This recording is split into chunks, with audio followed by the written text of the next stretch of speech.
Menjelang invasi Israel ke Rafah, ribuan tentara cadangan Israel akan dikerahkan menuju Gaza. Pejabat militer Israel mengatakan semua persiapan untuk memasuki kota Rafah paling selatan di Gaza telah selesai, dan rencana tersebut bergantung pada persetujuan pemerintah. Tentara Israel mengumumkan pada tanggal 24 April bahwa Brigada Lapis Baja Yiftah ke-679 dan Brigada Infanteri Karmeli kedua akan memasuki jalur Gaza dalam beberapa hari mendatang. Mereka disiapkan untuk mengambil kendali sabuk militer Netrazim dan dermaga buatan AS di lepas pantai Gaza. Brigade Infanteri Israel biasanya terdiri dari 2.000 hingga 5.000 tentara. Media Israel mengatakan pengerahan dua brigade tersebut akan membebaskan pasukan dari Brigade Nahal ke-933 yang saat ini menguasai koridor Netrazim yang dibangun di atas reruntuhan rumah, sekolah, dan rumah sakit untuk membagi Gaza menjadi dua pada awal tahun ini. Pengumuman ini muncul ketika pihak berwenang Israel mengatakan semua persiapan yang diperlukan telah selesai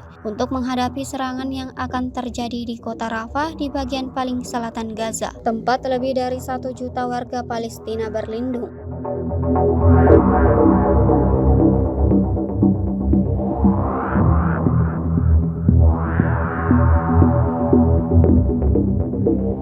Download Tribun X sekarang, menghadirkan lokal menjadi Indonesia.